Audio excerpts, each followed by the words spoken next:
পুরুষ মানুষকে ঠিক বিশ্বাস করা যায় না। আমার বাবার অসুস্থতার সময় আমার যে পুরুষ বন্ধুটি রাতের পর রাত আমার সাথে জেগেছিল, তাকে আমি অবিশ্বাস করতে পারবো না কোনোদিনই। পুরুষ মানুষ খুব সুযোগ সন্ধানী। যে পুরুষ বন্ধুর কাঁধে মাথা রেখে ঘুমোতে ঘুমোতে আমি ঢাকা থেকে সুদূর বগুড়া পর্যন্ত গেলাম, সারা রাত ট্রেনে একসাথে থাকলাম, সে চাইলেই তো সুযোগ নিতে পারত, নেয়নি তো। পুরুষ মানুষ কখনো সৎ হতে পারে না। আমার বাবাও প্রকৌশলী ছিলেন, প্রাইভেট কোম্পানিতে চাকরি করতেন, কোটি কোটি টাকার প্রজেক্ট করেছেন, অথচ জীবনে 1 টাকাও ঘুষ নেননি, যার ফলশ্রুতিতে মৃত্যুর আগে তার চিকিৎসা করাতে গিয়ে আমাদের মানুষের কাছে হাত পাততে হয়েছিল। সেই বাবা নামক পুরুষটিকে আমি অসৎ ভাবে কি করে? পুরুষ মানুষ মানেই দুশ্চরিত্র। একদিন ঝুম বৃষ্টির ভেতর এক পুরুষ বন্ধুর সাথে বাসায় ফিরছিলাম। ঘড়ির কাঁটায় রাত তখন 11টা। নীল স্যালুফিনে রিকশার সামনের অংশ ঢেকে বৃষ্টিতে ভেজার হাত থেকে বাঁচার চেষ্টা করছি। ওই বৃষ্টির রাতে আমার নিঃশ্বাস দূরত্বে বসা পুরুষ বন্ধুটা চাইলেই তো আমার শরীরে হাত চালিয়ে দিতে পারত, তাইনি তো। পুরুষ মানুষরা স্বার্থপর।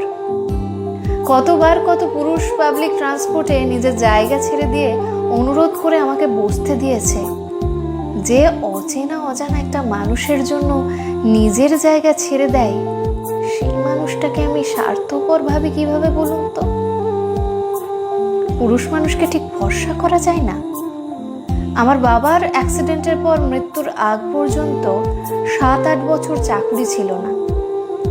টানাপোড়েনের সংসারে বাবার কাছে যখনই টাকা চাইতাম, চোখ বন্ধ করে জানতাম নিজে না খেয়ে থাকলেও আমাকে যেভাবেই হোক পুরুষ মানুষ মাত্রই বদনজরে তাকায় মেয়েদের দিকে। একদিন নীল শাড়ি পরে এক পুরুষ বন্ধুর সাথে সন্ধ্যাবেলায় রিক্সা চড়ে যাচ্ছিলাম। সে হঠাৎ করে বলল, তোমাকে 1 মিনিট দেখতে দেবে? আমি জানি আজ অব্দি এমন তুমুল মুগ্ধতা নিয়ে কোনো পুরুষ আমার দিকে তাকায়নি। সব পুরুষের চোখে কাম লালসা থাকে না, আমি বিশ্বাস করি। পুরুষ মানুষ মেয়েদের সম্মান করতে জানে না। এক পুরুষ আমাকে ভালোবাসে, একতরফাভাবেই ভালোবাসে। তাকে কোনোভাবেই আমার জীবন থেকে তাড়াতে পারছিলাম না বলে খুব অপমান করেছিলাম। সে মাথা পেতে সব অপমান সহ্য করেছিল। তখন আমার রাগ আরো বেড়ে গেল। কেন সে আমার কোনো কথার প্রতিবাদ করছে না? সে আমাকে চমকে দিয়ে বলল, নারীরা তো দেবী হয়, দেবীর সামনে কখনো উঁচু গলায় কথা বলতে নেই। পুরুষের কাছে কোনো মেয়ে নিরাপদ নয়। সেদিন ছিল 21শে ফেব্রুয়ারি। এত ভিড় বইমেলায় আমার সাথে যে পুরুষ বন্ধুটা ছিল, সে আমাকে না ছুঁয়ে আমার 2 পাশে হাত রেখে ভিড় থেকে আমাকে বের করে আনলো, যাতে অন্য কোনো পুরুষের সুযোগ সন্ধানী নোংরা হাত আমাকে ছুঁতে না পারে।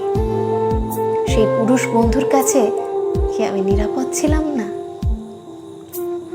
পুরুষ মাত্রই ডমিনেটিং স্বভাবের। আমার এক পরিচিত পুরুষ বিবাহিত জীবনে খুব সুখী। সে কখনো তার সহধর্মিনীর চলার পথে বাধা হয়ে দাঁড়ায় না, তার স্বপ্নগুলোকে সম্মান করে। সহধর্মিনীর চেয়ে সে তাকে সহমর্মী ভেবেছে খুব। দুজন সহযোদ্ধা হয়ে সংসারটিকে ঠেলে নিয়ে যাচ্ছে। সেই পুরুষের রক্তে তো ডমিনেটিং স্বভাব নেই। পুরুষ মাত্রই ধর্ষক। যখন কোনো স্ত্রী ভীষণ আত্মতৃপ্তি নিয়ে বলে, আমার স্বামীর ভেতর আমি আমার বাবার ছায়া দেখতে পাই, সেই পুরুষ আর যাই হোক ধর্ষক হতে পারে না কখনোই। পুরুষ মানুষ কথা দিয়ে কথা রাখে না।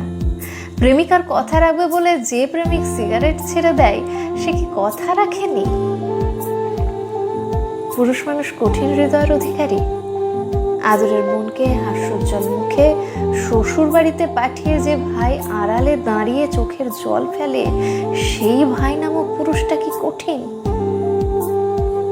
এই পৃথিবীতে যেমন ধর্ষক পুরুষ আছে, দুশ্চরিত্র সুযোগ সন্ধানী স্বার্থপর নোংরা পুরুষ আছে, তেমনি আছে ভরসা করার মতো বাবা নামক পুরুষ, বিশ্বাস করার মতো প্রেমিক নামের পুরুষ, বিপদে পাশে পাবার মতো বন্ধু নামক পুরুষ, প্রচণ্ডভাবে আগলে রাখার মতো ভাই নামের পুরুষ।